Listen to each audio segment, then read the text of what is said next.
7 years ago or 8 years ago, something like that. I used to walk in the front office at my old day job, and the secretary there used to watch me be frustrated and angry and just deteriorate as a person. As the weeks went on, I was getting crushed and crushed more, thinking that this is my life, this is my future. I was never going to get out of debt, and this was it. Just going to sit on this bandwagon of frustration until I die. That's what I felt like. It's true. But she said the only time she ever seen me light up with big smiles on my face is if I ever talked about my music and this YouTuber named Casey Neistat. And every time I've talked to Judy, hi Judy if you're watching, over the last 7 years, she brings this story up with me every single conversation about the times I used to walk in there and show her videos from Casey Neistat. She said I used to completely light up with excitement that this guy was earning a living making YouTube videos.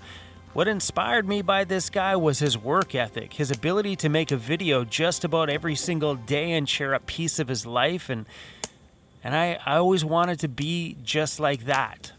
I just never thought that I'd be doing it living in the back of a van. I miss being out in the backcountry so bad. And the closest we're going to get to being in the backcountry is to be at a campground in nature for the next little while. I see it with you guys in the comments and stuff down below. I know you miss the bush too. Me too. And every time you say it, it just tears a little piece of my heart out a bit more, because I know how I feel inside without my home and the ability to just go romping around anywhere I want. But to hear my crew, you guys in front of me, feeling the same thing like Chrome, the channel's just not the same without it. How do you think I feel? And every time I read that from you guys, it just breaks a little bit more of my heart out. In due time, my friends, in due time, we'll be back in my other van. But right now, I just needed a little piece away from everybody. So I ended up finding a campground with 0 people at it. Welcome to Mossy, Vancouver Island.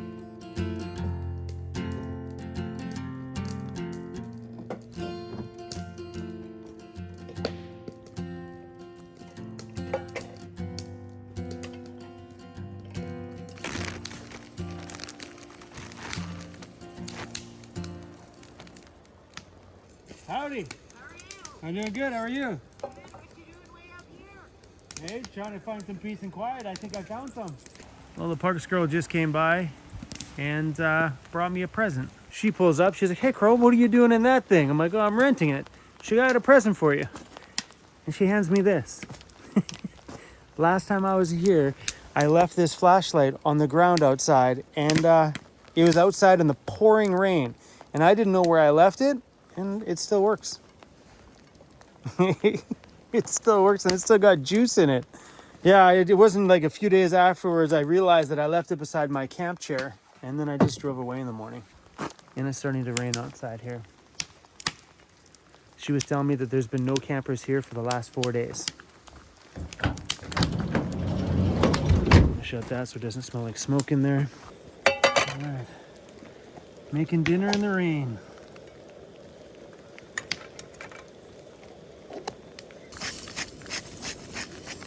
We got some elk steak for dinner.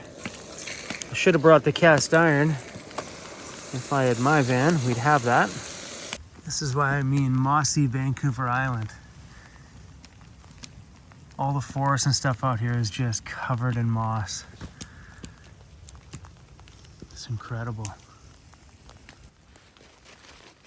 Hey, what's going on, crazy? That's funky.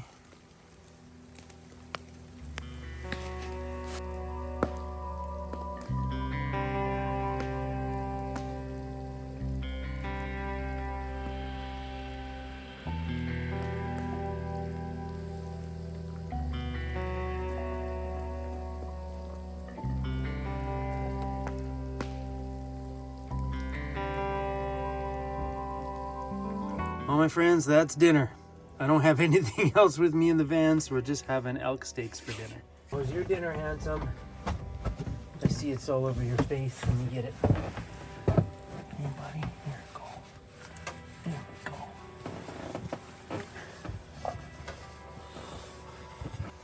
Mike, thank you for dropping some elk off at the shop. Oh yeah, perfect, my boy, perfect.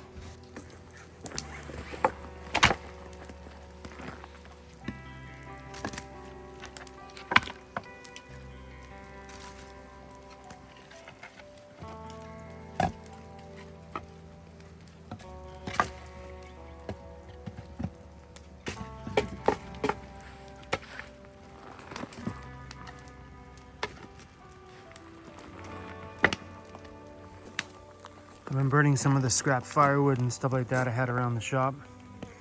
I have myself a little hot chocolate here tonight. After spending years at that day job, being frustrated to the point that waking up in the morning started to get hard, the driving into work every day just brought anger to my life. And I started to realize that every year it got worse. So the boss was never going to change, which meant the workplace is never going to change. So what was my answer to that? I gotta get rid of the negative workplace and start focusing on something positive for myself. Because if the boss and the workplace won't change, then it's me that has to make that change. So I took the courage in myself and I dropped the job. That was one of the hardest things I ever did in my life, was to break away from that chain that held me down. But it worked out. Oh. It's the first campfire we've had since I've had the rental van. Definitely need more of those days. Big time. It's just something about sitting by the fire and just watching the flames to just kind of let everything go away. That or the sound of water, like if you're camped out by a lake that has some waves, oh God, just pulls everything away. It's so beautiful. I left Cruzy out a nice little row of treats here if he decides to wake up. Right now he's passed out sleeping. Hey, my sleepy boy. Hey, my boy. Something that took a little bit getting used to is sleeping lengthwise. Because in my van, I sleep crossways here. But I've gotten really used to sleeping lengthwise. I think it might be an awkward transition to go back to my van after having a bed so big. This bed is so comfortable, so big, and sleeping this way, it might be weird to transition back to this way. Just like it was weird to transition sleeping that way. And in these vans, at this height, you couldn't do your bed sideways. Like here, if my head's on the wall, my legs are still bent over there. So, like, there's no way. But if you dropped it down, you totally could. That's why sometimes when you look at, like, the Sprinter vans and stuff, I'm pretty sure they probably make them for these too.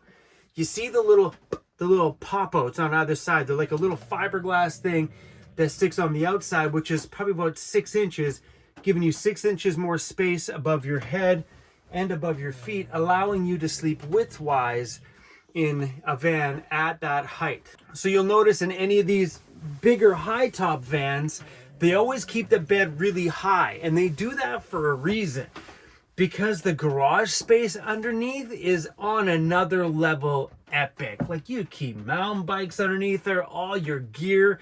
Like, I could throw an inflatable hot tub underneath this thing, a mountain bike, a paddle board, an inflatable kayak, and still have a mountain of storage room. So having your bed higher in these vans is something I'll never have, because I don't see myself purchasing one of these for myself. Maybe sometime in the future, but right now these vans here, they're just not built for being on bumpy roads. Like today, my drive in here to the campground, this is an easy drive into this one. And there was a series of potholes for, I don't know, probably 10 lengths of this van. And as I was going through them, it was rocking the van so much that things in the cabinets, you could hear them clanging back and forth. I'm like, oh no, don't break any of the plates or cups that come with this thing. It was rough. To the point that these things, I'm going to tell you if you rent them, keep them on the pavement or a little bit of gravel. Like, this is no backcountry spot, that's for sure. This is a main community road and usually well graded to get in here. It's only about 8 kilometers off the highway, but it was pretty bumpy. But yeah, guys, I kind of got used to sleeping this way. Anyway, I messaged Lauren tonight to give him a little update on when he can come back out here. All of my parts will be in tomorrow, supposedly, or the next day. And the last part we're waiting for is a tuner. So I ordered an HP tuner, which is supposed to help the 5.4 liter engine get the proper amount of fuel that it has. And we'll talk about all this stuff on another video about that engine swap, because I know I made a video the other day asking you guys for some tips, tricks, and advice. And I want to give you guys the results of all that information that me and Lauren have researched. Also, Ford in the USA has researched, and just about that whole swap. I know a lot of people had some questions in there. So, yeah, so hopefully probably in the next week or 2 weeks, Lauren will be coming back out here. That'll be after this camper van rental goes back. And then we're starting on that project. So what I might have to do is, after this thing goes back, we may make another home in the shop van, or just might stay in my van in the shop. It'd be nice to sleep in that after Andy came out and we refinished the whole inside. Oh, it looks so beautiful in there. I popped in there the other day just to grab some extra clothes and stuff, and I'm getting in there and it just smells fresh, like brand new paint. It is epic. Anyway, guys, thanks for riding along on another misadventure here on Vancity Vanlife. The last 4 months has been full of misadventure. Soon, my friends, very, very soon. So from the bottom of my heart to all of you that are feeling the change around my channel, I'm sorry. Once my van is back, things will be back to normal, I hope. Anyway, guys, I'm off to bed. I'll see you guys hopefully in the morning, okay? Cruzy, good night, little buddy. I left you some treats on the floor. All right, that's it for us. Let's take my phone. Let's charge the phone back here.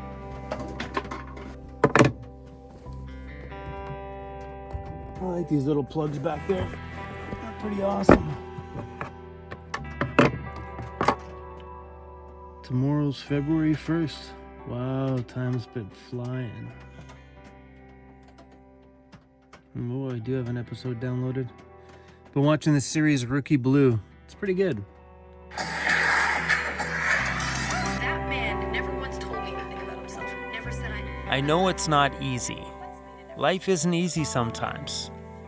But we all have this little voice inside of us that tells us that this can't happen anymore, that you don't want to deal with this stuff anymore, that this stuff frustrates you and you don't want to go to work anymore, you don't want to have this boyfriend or girlfriend anymore, that you're done.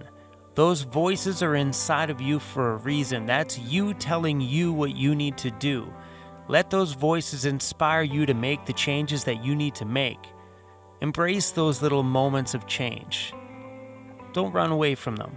Trust me, your words of encouragement are the ones that you need to listen to, nobody else's.